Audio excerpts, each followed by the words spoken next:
Is so easily cured, it's not even funny. I don't respect the concept of Batman because of what I understand about politics now.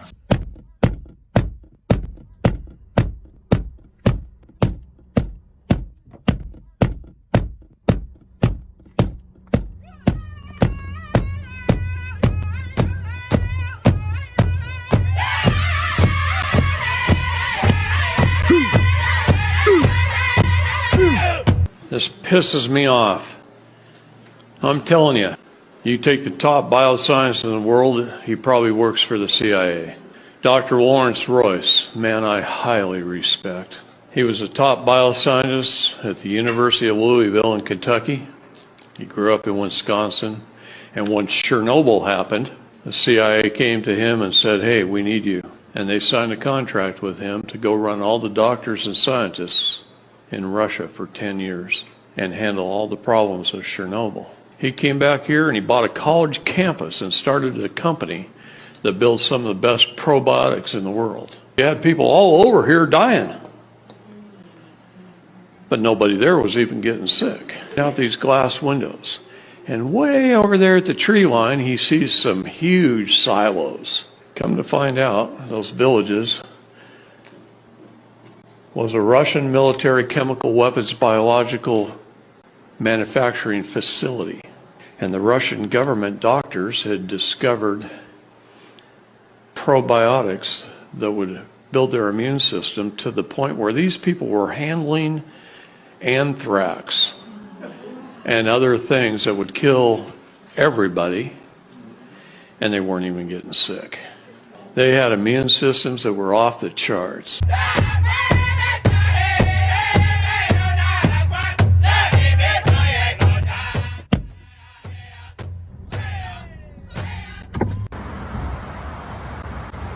Hey, come back. Hey.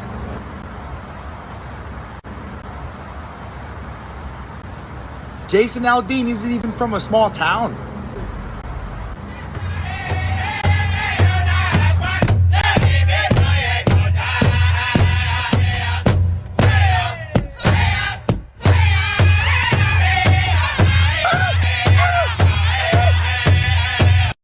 Did you know that in the 1960s, they told everyone that oil was going to be gone in 10 years? In the 70s, another ice age was coming in 10 years. The 80s, acid rain was going to destroy all of our crops in 10 years. In the 90s, the ozone layer was going to be destroyed in 10 years. And in 2000, they told us that ice caps were going to be gone in 10 years. So I don't know if it's just me, but I'm kind of sensing a theme here. It's just kind of coincidental that none of that actually happened. But we were taxed for all of it. You know who created the biggest textbooks that we all use today? Is that Webster? No, it's Pergamon Press. They're one of the biggest textbook publishing companies in the world. And you know who created it? Robert Maxwell. Who's that? That's good old Ghislaine Maxwell's father. Oh my gosh. Yeah, and that's what we're gonna be teaching our kids? And this guy Robert also was offed. The official story is that he fell into the water off his yacht and drowned. But a few weeks before, people got word that he was part of the Mossad, basically. He had very close ties. And once he got outed as that, they had to cut him off. They dumped him in the ocean. Jeez. We have been cooling down for the last 4,000 years. So if people say, oh, the planet's warming, well, it's all about when you start the measurements. If we look at the last 38 years, there has been no change in temperature. If we look in the last 150 years, we've had 3 warming periods and 3 cooling periods with a total warmth of about 0.6 degrees Celsius. Now, I wonder why it warms. I mean, 1850, what happened then? Oh, yes, that was the end of the Little Ice Age. Do you think it's going to warm or cool after a Little Ice Age? Of course it's going to warm. So if you start taking measurements from 1850 in the Industrial Revolution, we have been warming. If you take measurements from the medieval warming, we've been cooling. We've cooled about 5 degrees since then. If you take measurements from the Roman warming, we've cooled about 5 degrees. So as soon as someone tells you, oh, it's warming, the reply you give is, since when? You've seen all the grainy footage of nuclear test blasts Sure. with the mushroom clouds, and there are always these grainy things, and there's all these like little houses lined up and these little trees lined up, and it blows everything down. Well, there's always been a conspiracy theory that those were all basically fabricated at this facility, that those bombs actually were never detonated. That basically the U.S. military was basically faking these bomb tests to freak out the Russians, to make us think that we had weapons. We had basically a potency to our nuclear weapon arsenal that we actually didn't have at the time. So what happened? Okay, so this is great. Okay, you'll love this. So what happened to the camera? You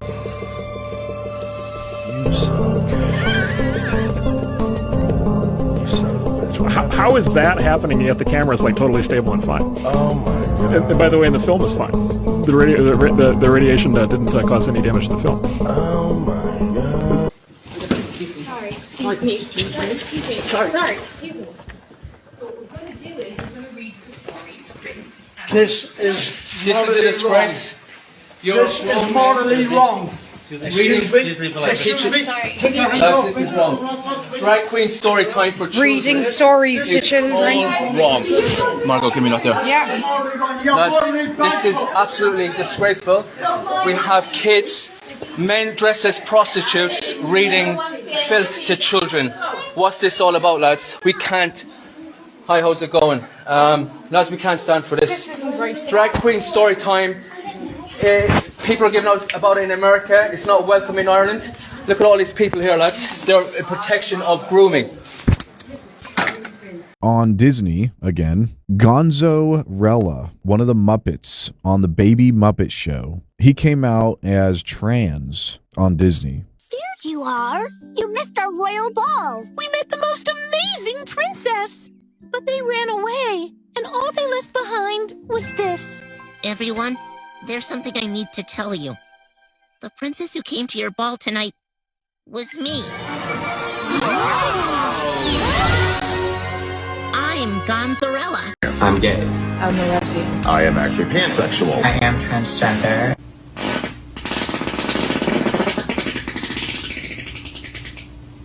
I'm a race car. But Gonzo, why didn't Vu tell us?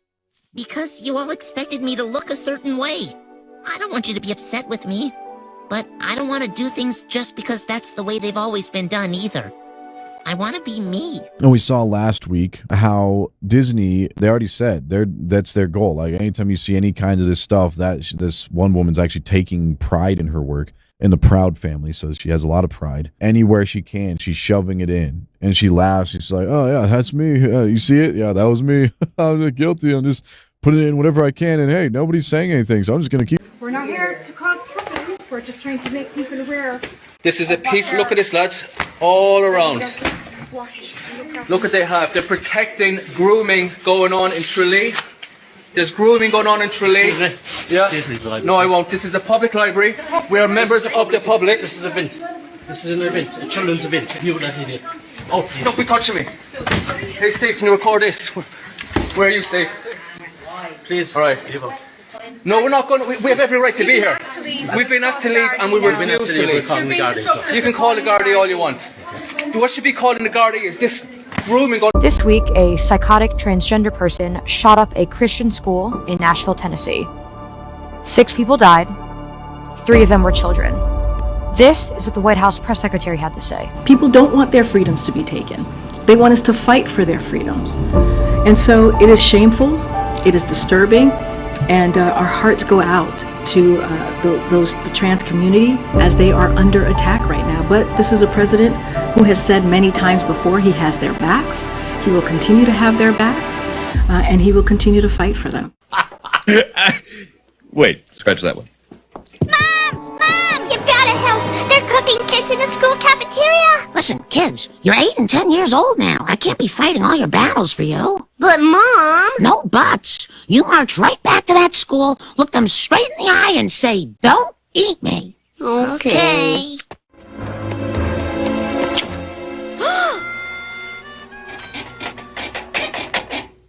Easy there, young man. You'll only make yourself tired and stringy. Now, to check on the free-range children.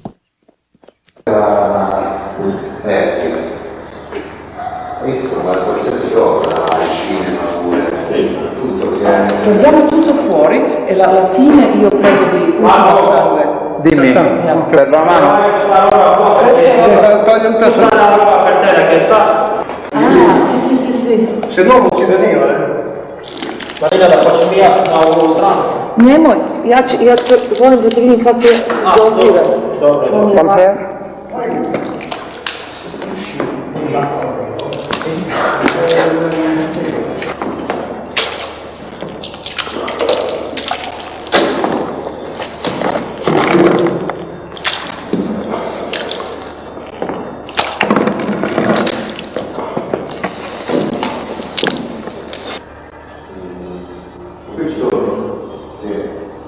I know she got kidnapped when she was young. And that's part of the reason that she's the way she is. She's got PTSD or whatever, post-traumatic Down syndrome. Don't start opening our mouths. They are coming for our children. They're already there. They're already coming for them in the cartoons. They're already coming for them in the miseducational, misdirectional system. They are coming for your children. Why? They can't have children. 2 dudes can't have a child. 2 women can't have a child. So they're coming for yours. They have to recruit yours. And in order to recruit yours, they have to silence your voice. They have to make your voice irrelevant to your own family members. And when they make all of your descendants homosexuals, they've cut off your family tree at the root. One individual in every family who is referred to as the Black Wolf. This rare soul was born with a gift. They have had this weird feeling since they were a young child. They always knew they were meant to be more in life. All they care about is becoming a better person and breaking generational curses set on their bloodline. They endure all the pain and suffering and seek little support. They help as many people as possible, expecting little to nothing in return. If you're seeing this, you are most likely the Black Wolf of your family. Developing technologies right now, and they have been. I've been sitting on this for 7 years without talking about it. And here's the basic idea. Resonance frequencies. Everything vibrates. If we had an electric razor, plugged it in, turned it on, set it on this table, it's going to move around, isn't it? That's the beginning of the concept because it's vibrate. Everything vibrates at a frequency, and if you know that frequency, you can control things. And I think that's the basic idea of what we're looking at here. So somehow through this technology, they're able to move stones or cut stones or all the above? All the above. And it's all based upon the ancient numbers. Food is a weapon. When you sell real weapons, you control armies. When you control food, you control society. But when you control seed, you control life on Earth. Industrial farming is the single biggest destructive force on the planet today. The war against the Earth begins in the minds of men. When you eat the fruit, you should eat the seed. There's a tribe of folks in northern Pakistan called the Hunza. The Hunza people never get cancer. When the tribe was first discovered, their average age was 160. The Hunza people's favorite food to eat is apricot seeds. They take the apricot seeds and squeeze them and get oil out of them. They put the oil on their skin and the women don't wrinkle.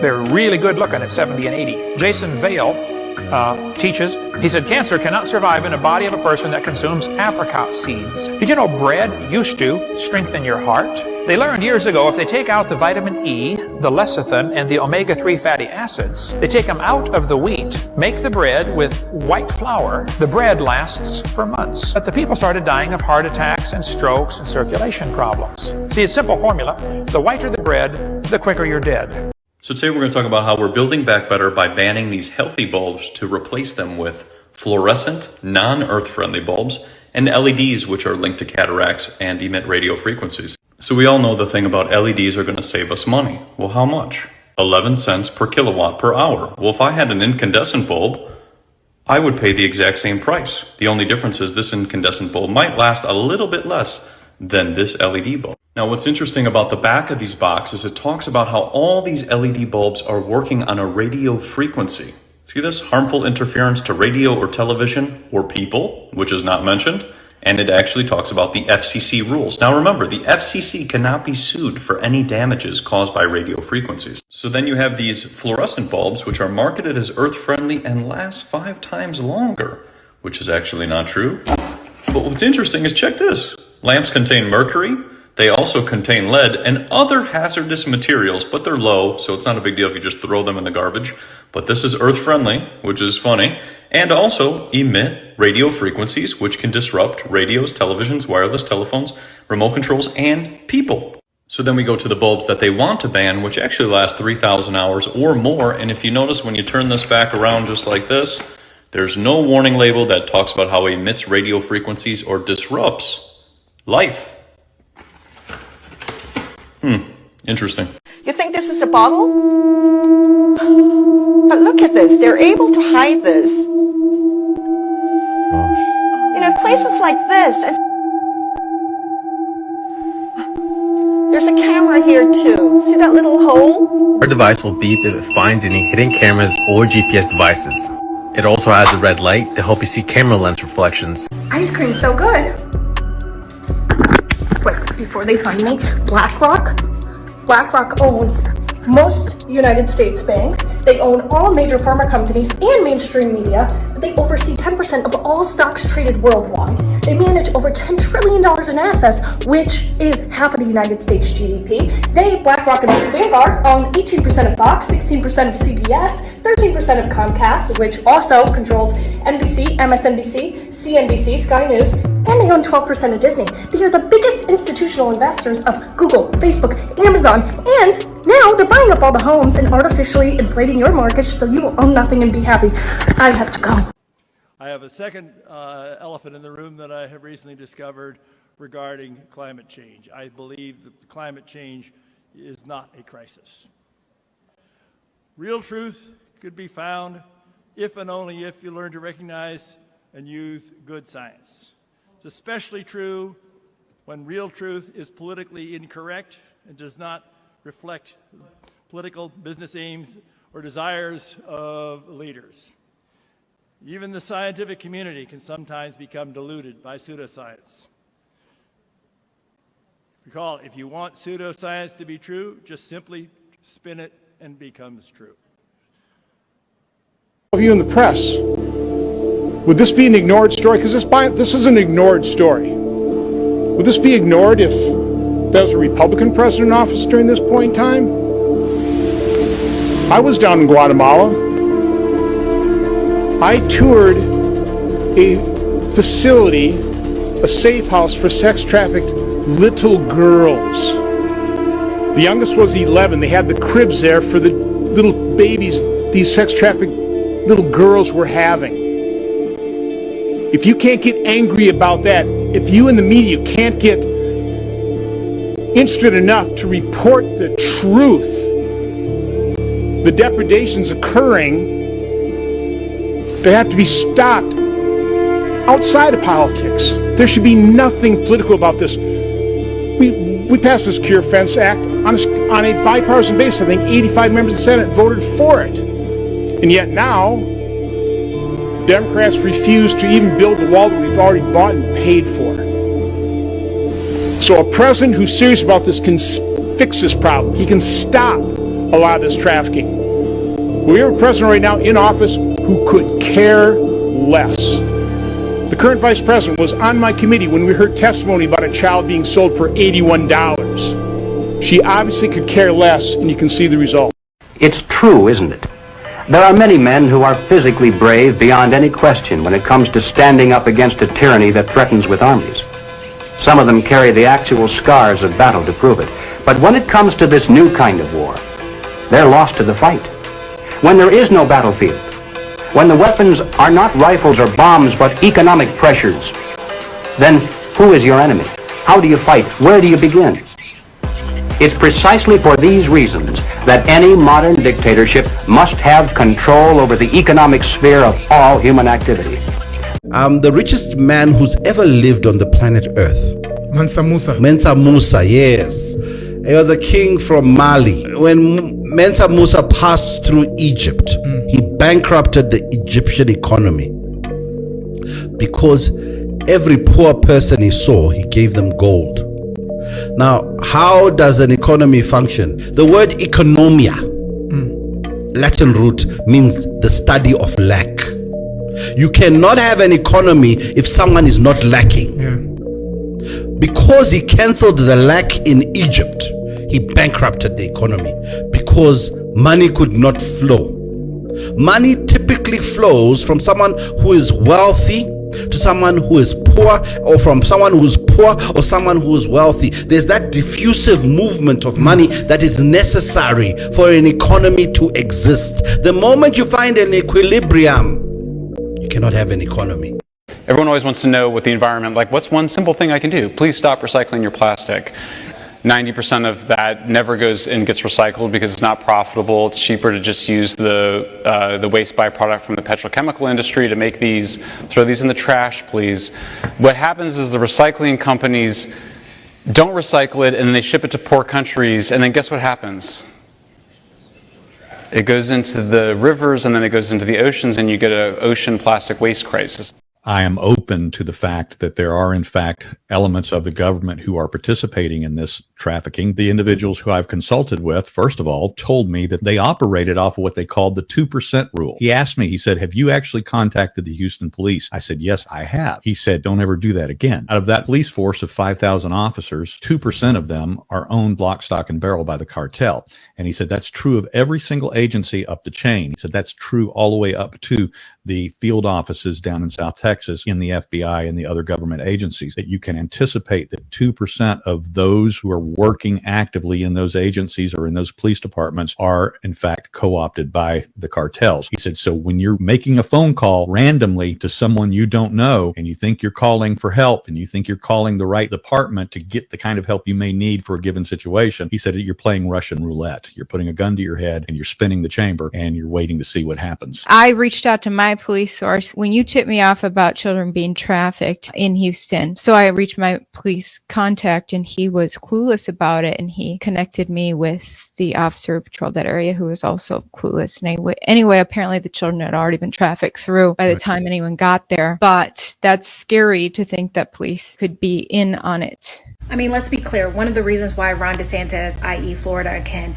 try to whitewash Black history and claim that slavery was beneficial to Black folks is that America has never paid reparations for the hundreds of years of enslavement or the decades long of Jim Crow and segregation. And so to America atone for its sins, we're going to continue to see the rewriting of history and people trying to create a brand new narrative of the implication of slavery and segregation on generations of Black folks to this day. And that lack of action, blame, should be placed on the doors of both parties. Because leaders on both sides have been blockers to ensuring that Black folks are adequately compensated for the harm that has been done on our community for so long.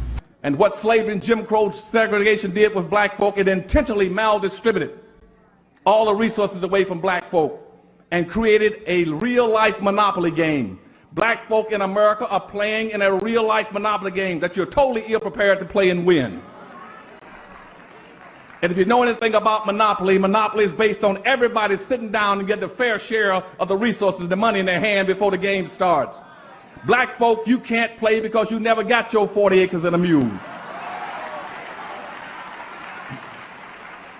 You're sitting and playing a game that you're not going to win. And if you know anything about monopoly, the primary principles that go around the board and take the money that you have and buy land and buy the best land around the board. And if you can't buy land, then you buy businesses like electric company, the railroad, and the water company. And you buy your land, and when you develop your land, you put houses on it. And once you could receive enough rent from people landing on your houses, you then take your money and buy hotels. And then after you buy the hotels, you sit there and wait for all the rest to come around and land on your property and bring some wealth and power home to you.